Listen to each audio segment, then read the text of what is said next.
Terima kasih Anda masih bersama kami di Berita Bandung. Berikut kami hadirkan kembali 3 berita utama hari ini. Lonjakan arus balik kendaraan pasca libur tahun baru terlihat di sejumlah daerah di Jawa Barat.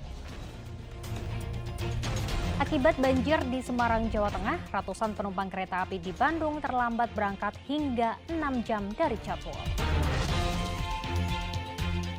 Puluhan ribu warga hadiri peresmian Masjid Raya Al-Jabar di Cimincrang, Kota Bandung jelang pergantian tahun.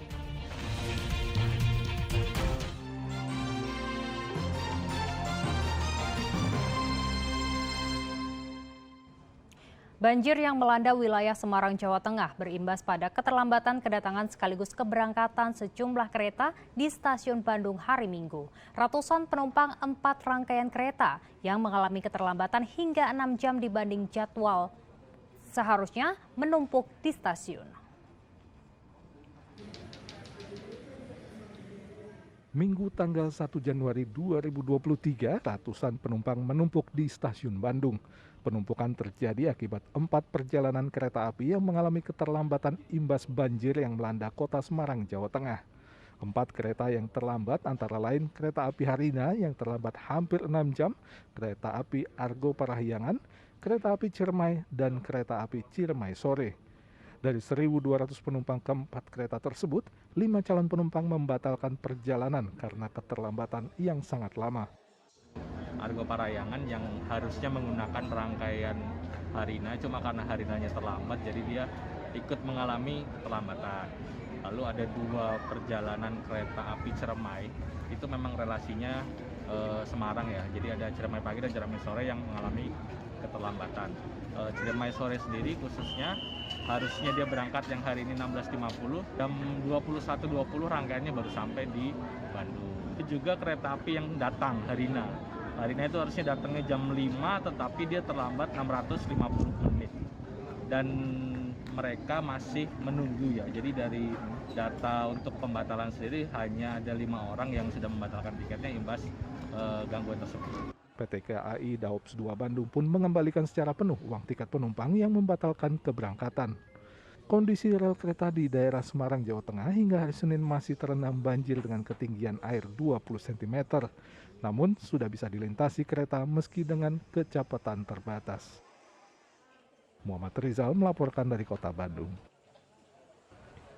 Perayaan malam pergantian tahun meninggalkan sampah yang berserakan di sejumlah tempat keramaian di Kota Bandung Minggu pagi. Petugas kebersihan berupaya keras mengangkut sampah yang jumlahnya 3 kali lipat dibanding hari libur biasa. Kalau menyetir kata pepatah, gajah mati meninggalkan gading. Nah, kalau di Kota Bandung, perayaan malam tahun baru 2023 meninggalkan sampah yang menumpuk di sejumlah tempat. Seperti di Taman Tegalega Kota Bandung, tidak hanya pelataran, tempat tanaman pun penuh sampah. Mulai plastik pembungkus makanan hingga botol minuman keras yang dibuang sembarangan oleh warga yang merayakan pergantian tahun. Sejumlah warga yang tengah beraktivitas olahraga Minggu pagi pun merasa terganggu dengan banyaknya sampah yang berserakan. Kalau udah beraktivitas kayak nongkrong gini, sampahnya harus dibuang ke tempat yang telah disediakan gitu, jangan diculin, dibiarin di sini gitu. Harusnya warga itu sadar diri lah gitu. Ini kan udah dikasih tempat kayak gini enak buat nongkrong-nongkrong, tapi kalau dikasih sampah kayak gini kan jadi gimana gitu. Selain di Taman Tegalega, pusat keramaian lainnya seperti alun-alun Bandung pun dipenuhi sampah yang berserakan. Petugas kebersihan Kota Bandung mengaku jumlah sampah setelah perayaan malam tahun baru jauh lebih banyak. Lebih banyak sekarang. Malam tahun baru tadi. Ya. Jumlahnya perbedaannya berapa kali lipat, Pak? Wah, banyak bisa nggak? Banyak bisa. Tadi teh hampir 3 truk. Sekarang 3 truk. Iya. Biasanya berapa truk? Biasanya mah di sini mah paling 3 trida, kalau Jawa Tista 1 truk. Sekarang jadi 3 truk. Iya.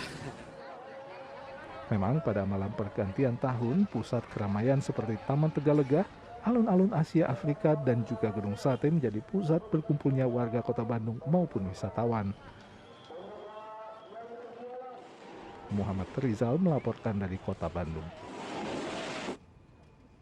Menyambut Tahun Baru 2023, seniman Tasikmalaya menggelar ajang untuk kreativitas. Para seniman berharap masyarakat kembali kepada kehalusan dan tingginya nilai-nilai budaya kita sendiri.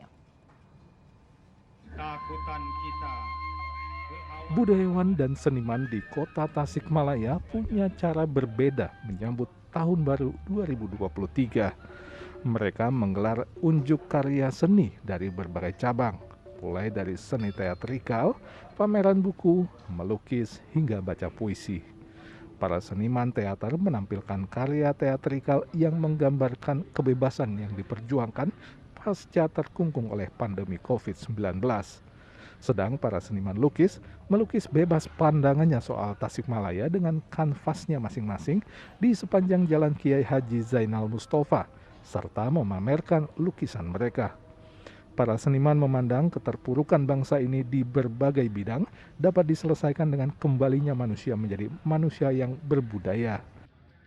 Ketika kita memang sudah kondisi ekonomi sudah terpuruk, kondisi politik gonjang-ganjing, kondisi hukum ternyata banyak persoalan, maka kami mengembalikan unsur budaya itu sesuatu yang sangat penting untuk kita lakukan ke depannya. Karena kebudayaan adalah karakteristik masyarakat asli yang tidak bisa digoyahkan. Nah, kalau kita goyah dalam kebudayaan, maka sebetulnya unsur-unsur lain bisa menjadi goyah.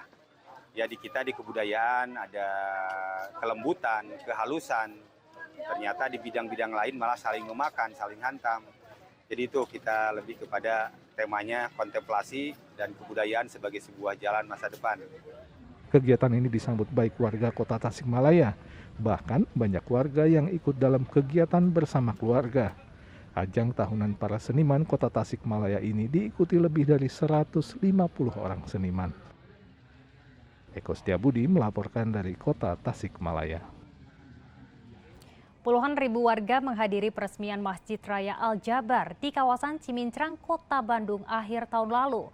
Masjid Raya milik Provinsi Jawa Barat ini juga memiliki fasilitas yang bisa digunakan warga selain untuk beribadah, juga untuk edukasi maupun wisata religi.